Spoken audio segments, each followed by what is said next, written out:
Hi, this is Ed, and I'm in Southern California, but it looks like I'm in Hawaii.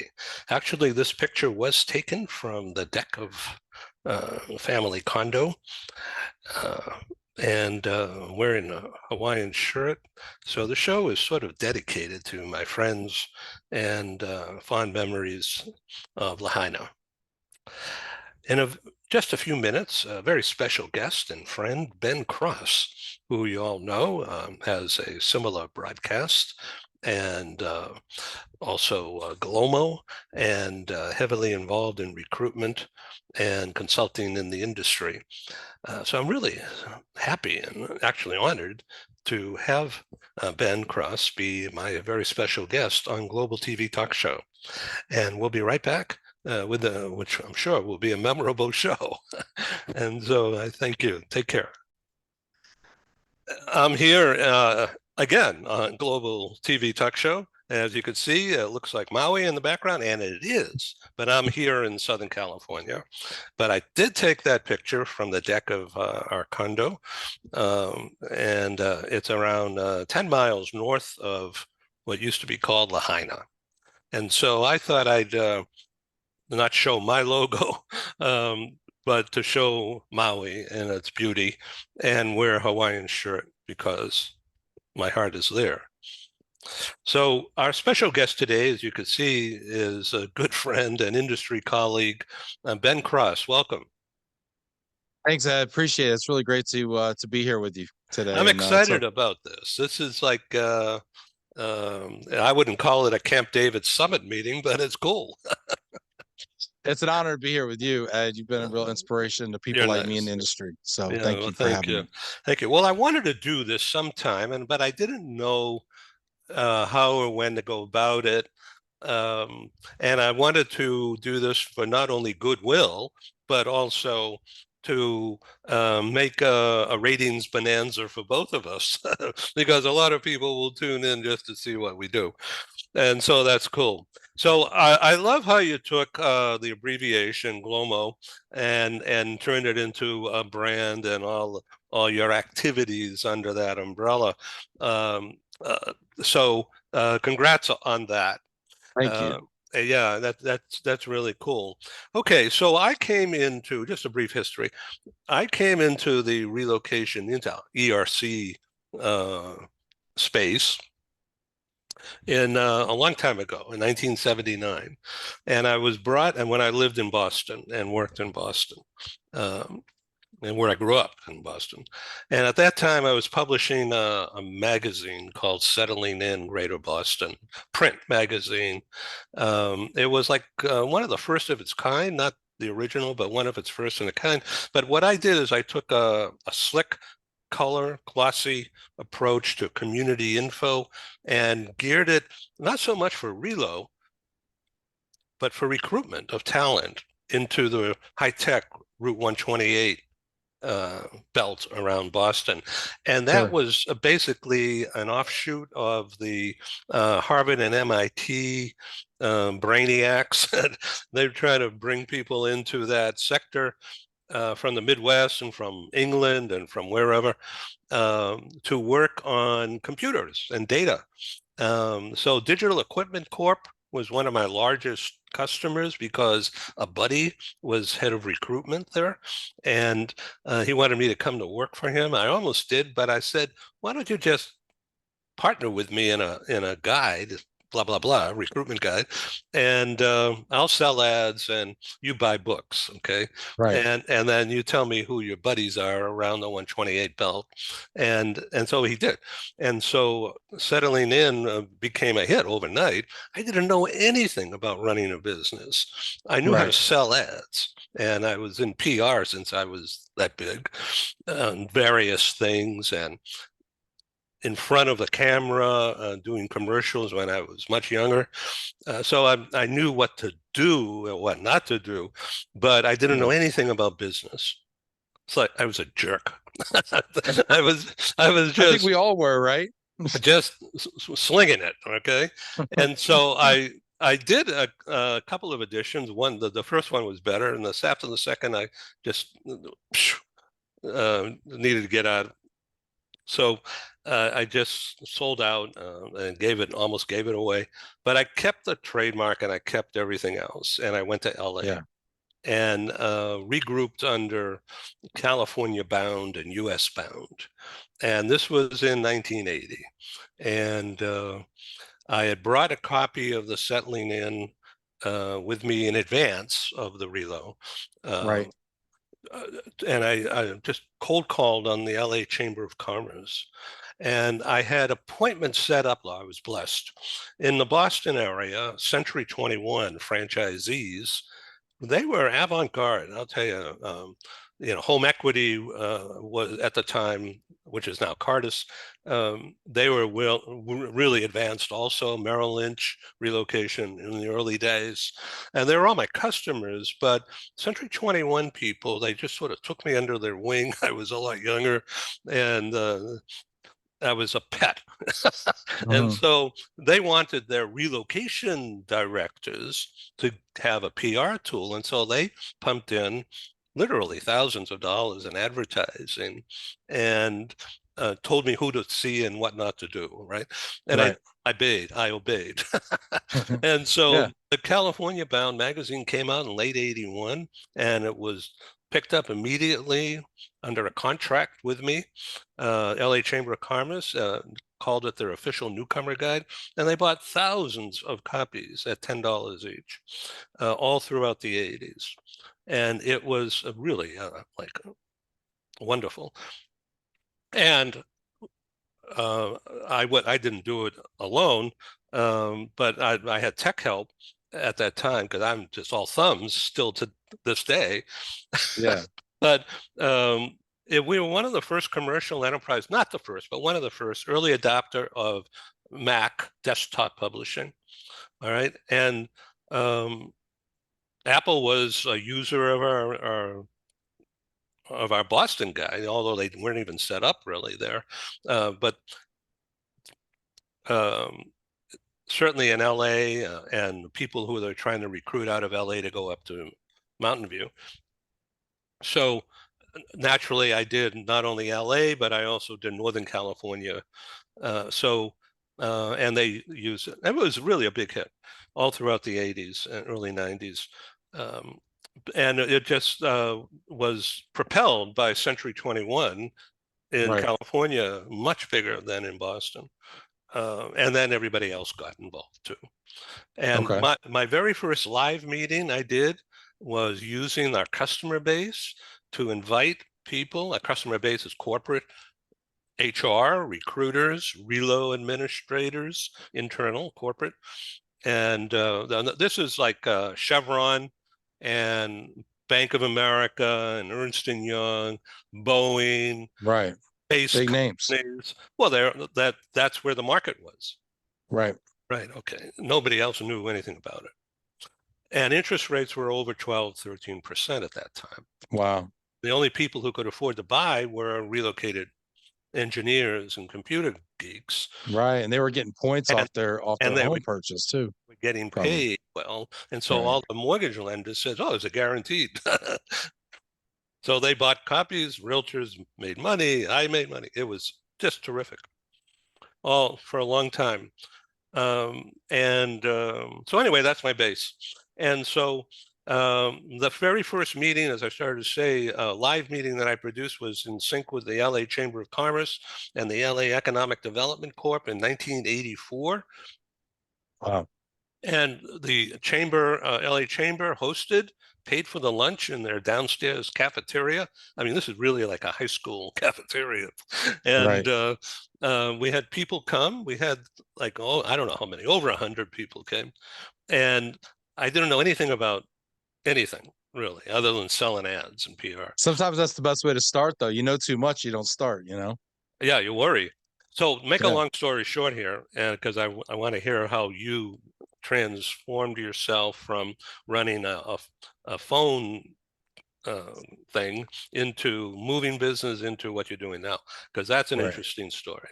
And so we had a relocation conference at the LA Chamber of Commerce, and the head of the LA Economic Development Corporation was my keynoter, and he talked about that the role, the impact on area economic development of inbound home buyers. Sure. Bingo, bingo. Right. And that became the number one relocation conference in LA anyway. So we've been doing this a very long time, You've Ben. been doing this as long as I've been alive, Ed. So it was, actually, because of my Jewish background, I think Moses was the teacher when he took the people on a group move across He's the like, we're Red getting out of Sea. here. He was on a 40-year assignment in the desert. Can you imagine? With no counselors. Yeah, yeah, nothing. Okay, so how did you That's decide on great. relocation? What a great story. It was the only job I could get. I relocated myself from upstate New York with my girlfriend at the time, who later became my wife. And we moved down to Plano, Texas. And my mom was there. And I said, okay, let me live with you, mom. And then as soon as I did, I immediately regretted it. Said, how do I get out of this situation? So we opened up the classified ads and we took the first job that would hire us that wasn't a scam. And it was working in the call center for Pods, a satellite call center in Carrollton, Texas. I swear we reported to a job fair, and we were the only kids there in suits and a 4-year degree, I think, and they hired us. And as soon as I got on those phones selling those pods long distance, getting that Mastercard or Visa in 6 minutes or less, I was like, I got to get the heck out of this situation. So my whole career has been running from bad situations, right? So I was on the phones. I was like, I got to get off these phones. So the fastest way to get off the phones is get a promotion. So I got a promotion to sales champion, which meant instead of selling, I was teaching people how to sell. So I was like, hey, that's better than selling, right? It's like those who can't do teach, right? Yeah, right. Uh, and then one of my teachers taught me that those who can't teach teach teachers. But anyway, that's another story. So anyway, so I was teaching people how to sell in order so I didn't have to do it. And they moved me out to the headquarters in Clearwater, Florida. And so that kind of began my accidental foray into the moving industry. And later I was informed that I wasn't actually in the moving industry yet because there was no people packing and loading those household goods, right? So I was just in the kind of the do it yourself storage and sector, niche, if you will.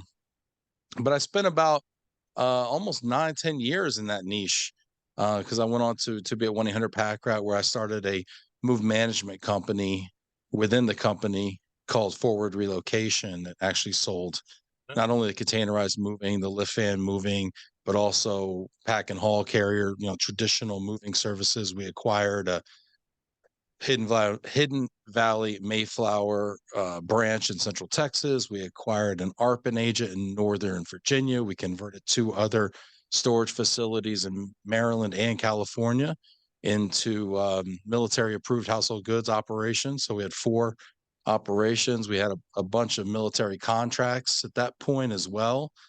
And so I kind of got myself into the moving industry. And then I got a call to get into a more traditional aspect, right, and go work for a North American agent up in Detroit. So I did that.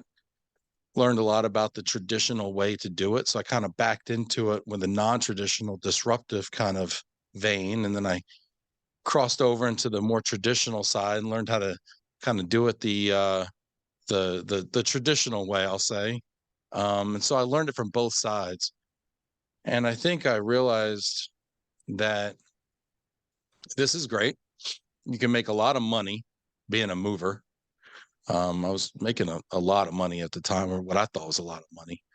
And I wasn't working incredibly hard. I traveled a fair amount, but I wasn't working that hard. So I was like, hey, this is pretty sweet. But I got bored, to be honest with you, Ed. I got really bored. And I felt like I had more to say.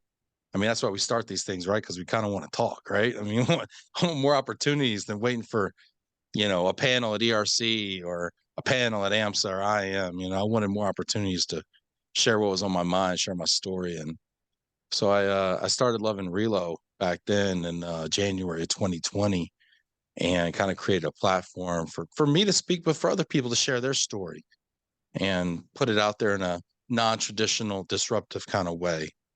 And that really was a game changer for me, Ed. So what did you do before 2020?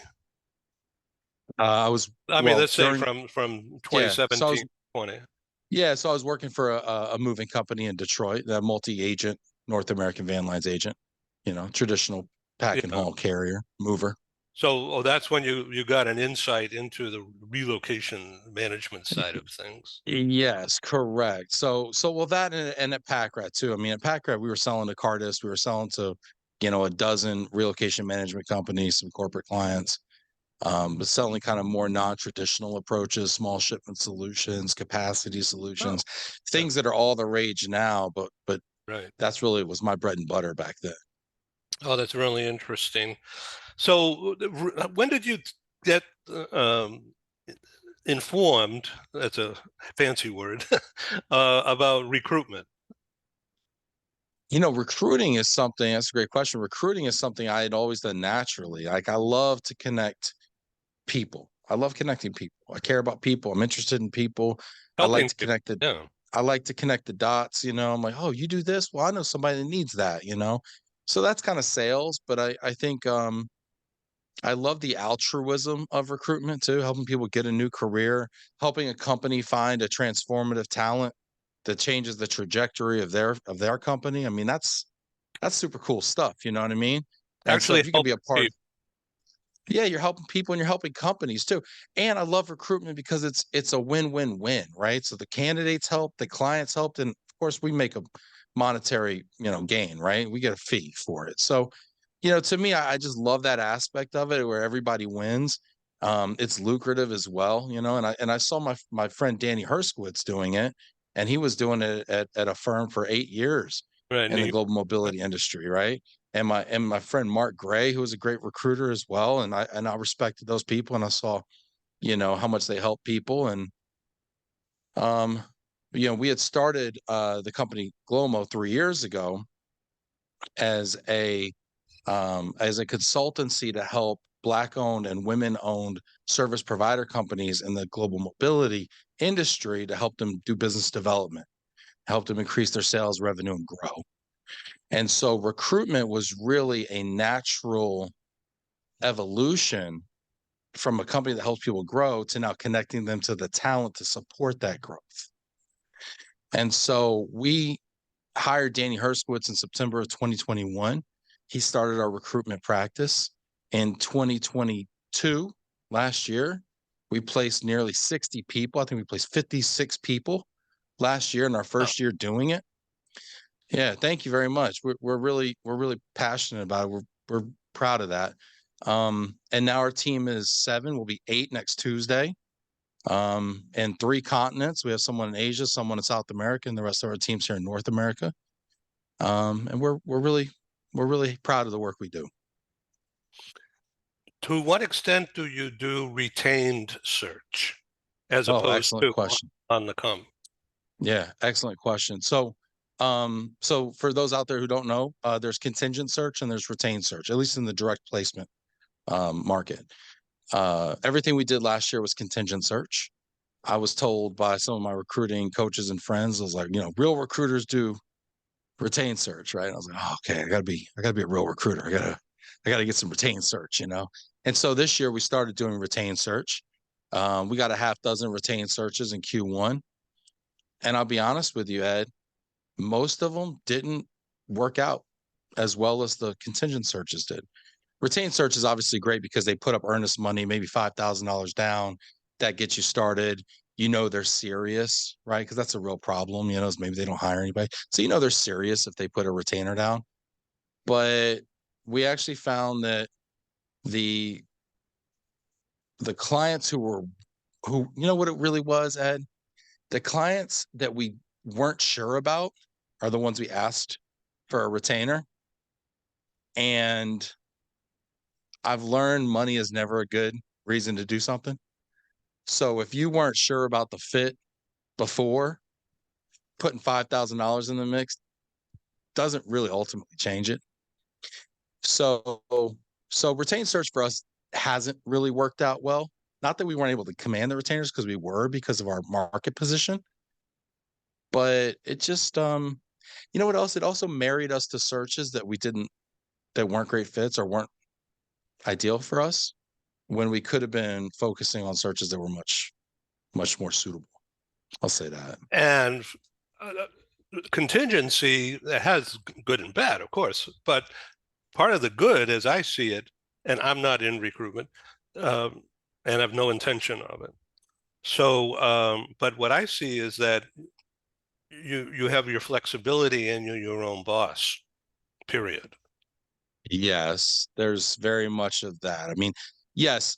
However, I would say, and we tell our clients, it's like we take a job to work a job to place a job. We don't take a job just to stick it on our website and say, oh, we got 100 jobs. We take a job. If we take it, it's our commitment that we're going to work it. And the way that we resource it, which is why we have 7 people on our staff when most recruitment firms are solo shops, or maybe they have like 2 people or whatever, is we keep a ratio of about 4 jobs to each recruiter because we're working it to place it. And I don't think that a recruiter can work on more than 4 jobs in a way that's expeditious and high quality, personally. Yeah, well, there's only so much energy and time in the Yeah, day, exactly. and interest level. Yeah, and frankly, and we also command a premium in the marketplace. I mean, we're probably the highest priced recruitment agency that actively is dedicated to the global mobility space, but we take a boutique, a boutique approach as well. So, I think there's a trade-off that you get for it. So that's kind of Interest. where we position ourselves. So let's talk about what's going on in the industry for a few minutes. Sure. And I just want to do a time check here. We've been going about 20 minutes already, but we can keep going because this is fascinating. I like the vibe. So, Cool. Thanks. yeah, well, thank you. Me too. Okay, in the industry now, um, let me just say that the idea of stakeholders on the corporate side, let's talk about that for a minute, um, should be, and from talent recruitment through onboarding to, and onboarding starts the day of everything, and then to development and training and first assignment, review, measurement of ROI, and then and now it's getting into tax and legal and compliance stuff. And still to this day, I don't know. And my question to you is, first of all, my understanding is that I don't know of a company who assigns people on a project, international assignment or domestic. I don't know if there's an assigned coach of how to do your assignment or how to do your expat living arrangement or how to fit into a new area. There's no coaching. Nobody's there to help that person get settled in. And at that point in time, it's ludicrous to think that that assignment's going to be a success. But they I think I would challenge that premise just a little bit. And please do. I think there's companies that would say that there is. Now I think it's interesting when you see these panels of assignees and transferees that'll kind of testify at our local chapter events. I think it's interesting to hear their experiences, but also understanding that these are case by case and they're largely based on the policies and what the corporation will cover and what kind of benefits they're extending. But I think in a perfect world, a relocation management company would say that that's the role of the global assignment counselor or the role of the relocation consultant. But then you have DSPs that would say that's the role of the destination services consultant. And then you have some technology partners out there that say that's the niche that they're filling. And then even more so yet, realtors that would say that's what they're doing. So, I think there's a lot of people out there in the industry that are claiming to try to solve that problem. I'm not sure you'd get a consistent answer from assignees as to how that's going. And the assignee, if they're smart, wouldn't talk publicly about it. Yeah, yeah, maybe not. I mean, what's funny is they're far more anonymous when they show up to our groups and they just kind of like, hey, this is my experience. It's really funny to ask them too, like, oh, you relocated. What is the one service that you would highly recommend using again. And what was one service you got that like you were like, that benefit didn't really land for me, you know? It's interesting. Interesting is right. Yeah. But now it's the rage is to coach. Everyone Uh, has to have a coach to develop yeah. I've because got that's a like three caring thought. coaches. I've got like three coaches. To be honest with you, it's funny. Yeah, I think I didn't always believe in coaches, and I didn't always think I could afford coaches. I think but now I have like two and a half. So yeah, I know what you mean.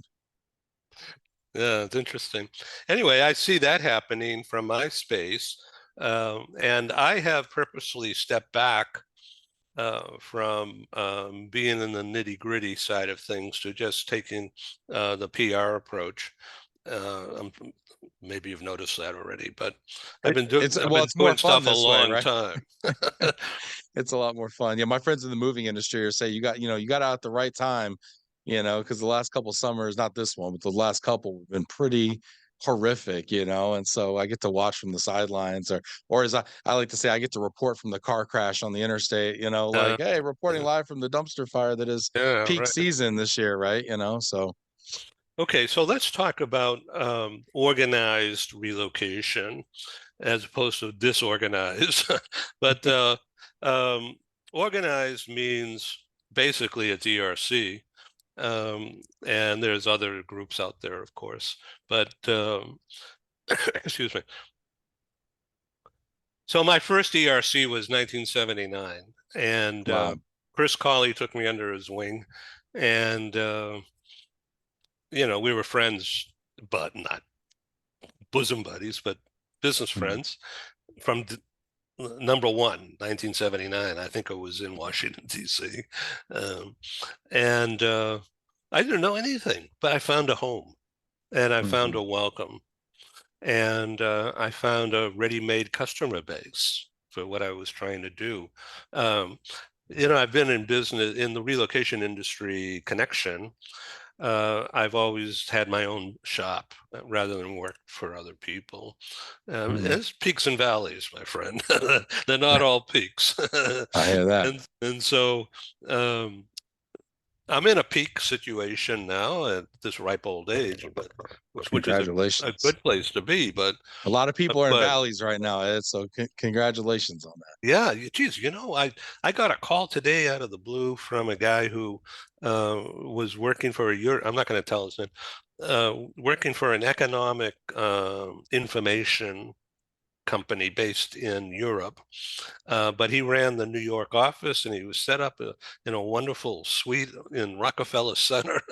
And, every time I put on a New York meeting, which I did a lot prior to COVID, and he always came and spoke, and they put on a dog and pony show about the product, and which is economic information. Okay, and so he got fired from the job that he was just hired for fairly recently. And he said, "Well," and he was in charge of the team, and all of a sudden, people were quitting, and then all of a sudden, he gets called in, and oh, no job anymore. Goodbye. Yeah. He said, "Oh my God." Yeah. Yeah, that's happening. We see that a lot in the space. There's a lot of really talented people that are out on the street right now in the market, and it's a really good time if you have the cash reserves and you have the confidence in your strategy and what your market's doing to go out and be aggressive right now and buy when other people are selling, or as Warren Buffett says, zig when other people zag, right? So it's a really good time to pick up top quality talent right now. And what's funny is while people were paying a premium of 10, 20% last year for that talent, you can now get a discount of 10, 20%. So it's a great time to kind of staff your bench and your organization if you have the means to do it. Yeah, interesting. Okay, so I have gotten an invitation to go to or a welcome to come to the Eura event in Boston, and so Mhm. uh, I'm thinking of going there. Um, but I don't have the cash flow, frankly, out there, and the whole world is watching this to go to ERC as well. Mhm. And so I'm Yeah. debating whether or not I do this or not. Um, Yeah. and in the past, they without question offered me a press pass to Yeah, you should get a on the media pass. grounds, yeah, on the Yeah, grounds that I interview this person, that person, and sure. get people to come on the broadcast post event, not during the event, but post. A couple of years ago, 4 years ago, actually, before I even started officially, I was doing live on the spot interviews and Right. recording them. And they never worked out. It was too much background noise and it was just ugly. So I just stuck with I think I might have done one with you. I don't know if it was it. I ERC don't or know. Sherm or something. You stopped Maybe by a booth and term. we did an audio only. And yeah, it's very noisy. I understand. Yeah, so Yep. I stopped doing it. Um, but I haven't given up. I sent another letter out. But I'd love to be able to have a follow-up. Sherm has given me passes for 20 years. I mean, just like that. Have you ever done the Global Business Travel Association? Yeah, I did it for a Did few they ever years. give you a pass? Yes, and So they rejected but my pass. I applied for a pass this past year. They rejected my pass. so it's who you know in Yeah. this very very corrupt. I shouldn't say Mhm. that here on TV. Sure. Do whatever you want. It's your show. Freedom of the press, right? So anyway, the the smart money is to give guys like you and me passes and get the word out, Yeah. which isn't a strict, um, tightly held situation. There's more free press. Yeah. Uh, So I don't Well, the press understand. looks different. The press looks different than it used to look, right? Are we with the New York Times or the Wall Street Journal? No. Do we have more sway and influence in our specific industry niche than the Times or the Wall Street Journal to get people butts in the seats at these conferences? Yes, we do. And when people sit at home and they think about, do I want to plunk down 2 grand to go to ERC, or do I want to plunk down 2 grand to go to IEM in Toronto, or et cetera, we are the people that create that FOMO, right? And I always talk about the GLOMO FOMO with my video team, right? We Fear of missing create that out. fear of missing out, because if we're there and we're broadcasting, it becomes the place to be. And for that day or that week, it becomes the epicenter of the global mobility universe. And that is what you want. If you're an association, you have to have attention and then you monetize that attention. That is the name of the game. And people that don't understand that aren't going to win that game.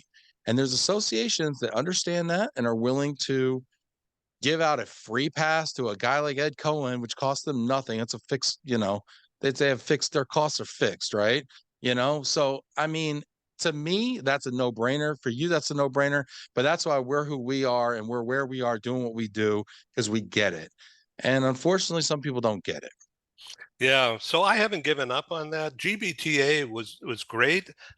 Pre-COVID, I think it was um, 2 years prior.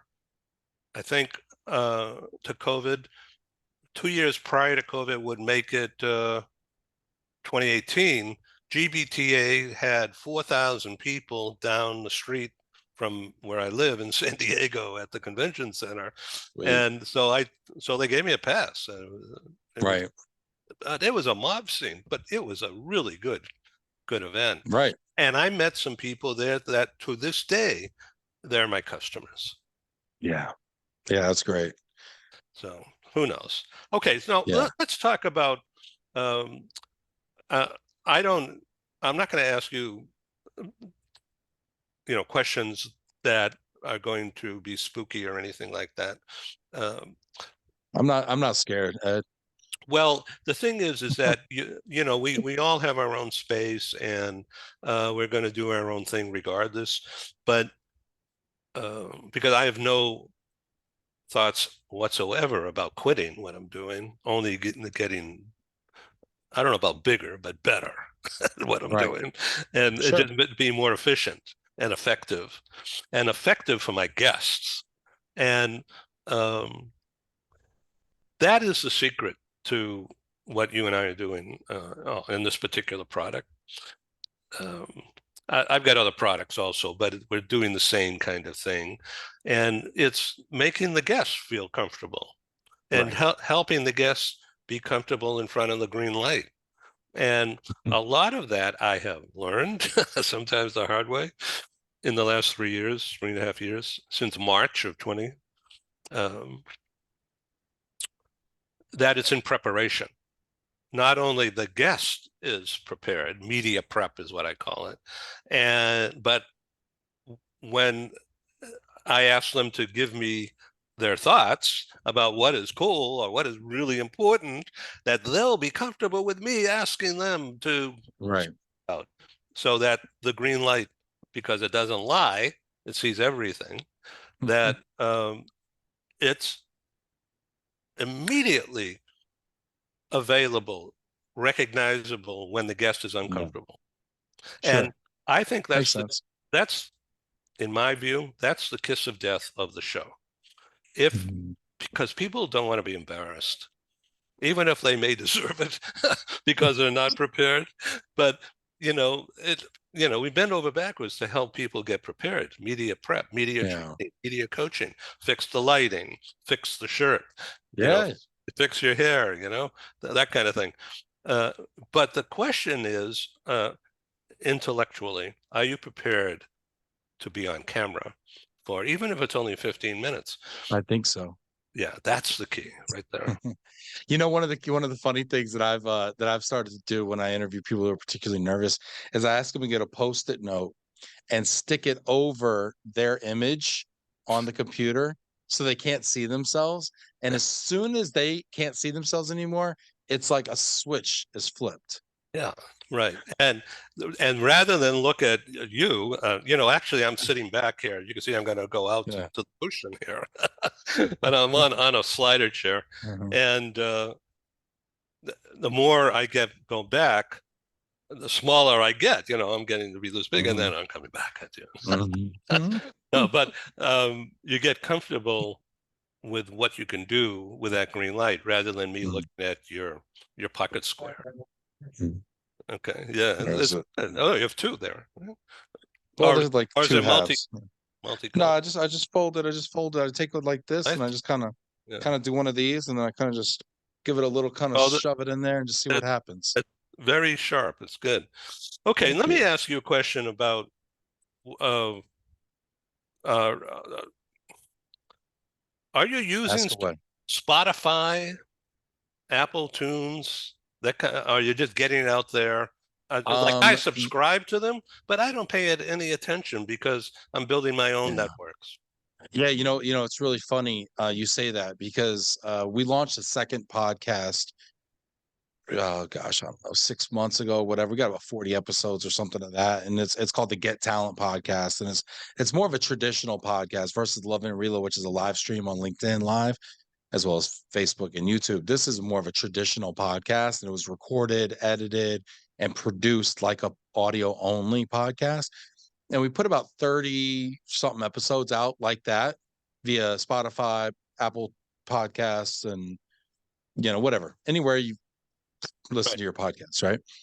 And I thought it was nice. I thought we did a good job with it. It sounded good. It had a little music going on and like all that kind of stuff. We had cool graphics and superhero cartoons, and it was like cool.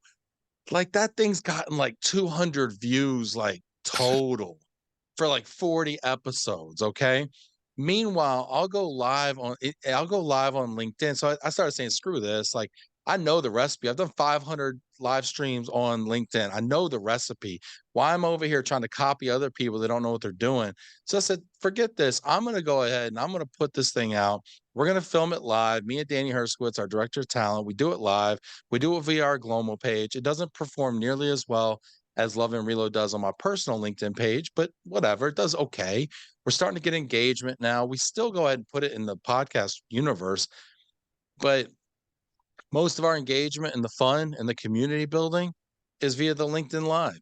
And so it's one of those things where sometimes you think it has to be done a certain way because you see a lot of other people doing it, but you kind of have to just trust your instincts. And sometimes you know what the answer is. And even though it's not what everybody else is doing, you just kind of have to do it. And so, to answer your question, yes, we use Spotify. Yes, we use Apple Podcasts. No, it doesn't work for me at all. And the real community is on LinkedIn. in Yeah, my opinion. that's it. So, how about Facebook groups? I started a Facebook group and I find it to Got you. be ineffective. Hmm. I have a Facebook page, or maybe it's a group for Love and Reload, but I don't. That's not where my community comes together. Right. That's kind of where they have It's like not their business. baby pictures and Yeah. stuff. Yeah. I, Now, I, I do like to connect with my customers on Facebook because I think it adds another level of personal connection. And I don't mind. They see my kids' first day at school. I see their kids' first day at school. We're people, you know. I do like that. But people don't want to congregate and be seen in those clothes, if that makes sense. Like imagine like our Facebook page is a set of clothes and they're like t-shirt and shorts and like weekend attire, right? And LinkedIn is a set of clothes that looks more like what I'm wearing right now, say, right? And so if I said, hey, we're gonna have a party with 100 industry friends, people are going to more inclined to wear this than they would to be wearing like a t-shirt and shorts. And so I think they're going to come to the party, but they're going to come in their LinkedIn clothes, not in their Facebook clothes. And so I think that's kind of what I see from my community. Interesting. Yeah. So I haven't done TikTok. I'm on Instagram and it's just a picture show, but Hmm. it doesn't cost anything. It just, I don't know. Yeah. But I mean, Yeah. that's as far as it goes. I use YouTube effectively. Yep. Yeah. And I've not had much success with YouTube, but we're on it. But I don't have well, much success. But my you page gotta is not work it. optimized. It's Yeah. trash. Yeah. You gotta My work it. page is garbage. I need a YouTube expert to tweak my page because my page is really bad. Yeah. I'm not an expert, but I've been fortunate to um, figure it out how to I mean just minimum. I just put stuff up on it. Yeah. But um, I did with somebody else who's a professional radio engineer and disc jockey and voiceover, like an actor. Uh, he got me involved in radio in 2010, and Okay. he worked as a chief engineer for a company that's no longer around, but he's a chief engineer for something called World Talk Radio. Okay. All right, which went out of business. They sold out, um, and this is a long time ago, in about 2011. So World Talk Radio was the idea of doing uh, an ad, for a car dealer or something on a local rock and roll station, right? In say Okay. in Boston or in LA, WMEX 1530 AM on your dial. And here's a commercial for a minute or whatever. Okay. And my friend and business partner at the time was the professional voiceover and all Okay. that. Okay, so he started doing the same kind of thing as well as being the tech for this other guy who's a Hollywood guy, a real Hollywood guy, and um, they started with some venture money to do a radio show so they could sell commercials, but on a global basis. And they used the internet. They didn't go 1530 on your AM dial Right. in Boston, Right. because nobody else in the world would know about it. But on Right. World Talk Radio, it's like doing this. This is Yep. world video, you know, Right. it's It's like like here, satellite, but right, yeah. Right. It's broadcasting, full ubiquitous. broadcasting. And so he got me to do a talk show with guests, and he produced it. All right. And he did all the graphics and bells and whistles. And so we did more than 200 programs starting around 2012. And I have most of them disappeared, thankfully, but I kept a lot of them, and they're on my station now, which is global Okay. radio talkshow.com. And it's still Got there. it. I still own that. Okay. And so now what I'm doing, just so you know, I'm giving away all my secrets here, is that when I do a recording like this, I'm doing a transcript all right, which you can't see, but every word is coming out right in the bottom here. Okay. And That's scary. so it comes Okay. up, well, you could be careful. But uh, so I don't do anything with them. I just keep them. But I also have it on audio, automatic. And I have a skyscraper tall list of work to do, transforming I'm and sure. getting them ready for my podcast radio show. Hmm. Yeah, globalradiotalkshow.com.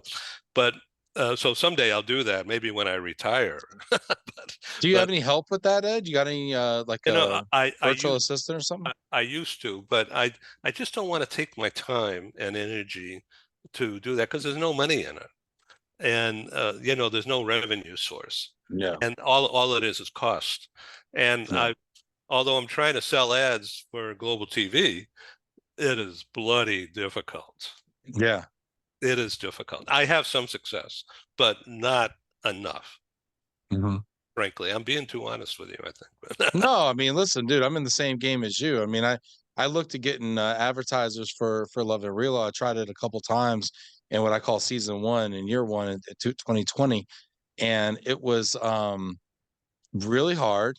They always they like complained you didn't say their name enough, or you said it in the second half, not the first half, so people dropped off already, or whatever. And I'm just like, and then the worst part about it was I felt like I lost editorial control.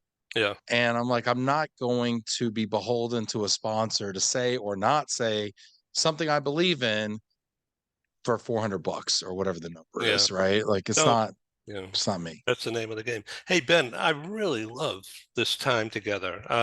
You too. I got to go. We got a 4 o'clock. It's 3:45 here, and I've got a 4 o'clock drink date. Oh, sounds About nice, Ed. well, it's with another couple, and so I'm out here in Palm Desert, California, Mm, which is Palm Springs area. Yeah, we have very nice. a home in there, and so we're visiting some friends.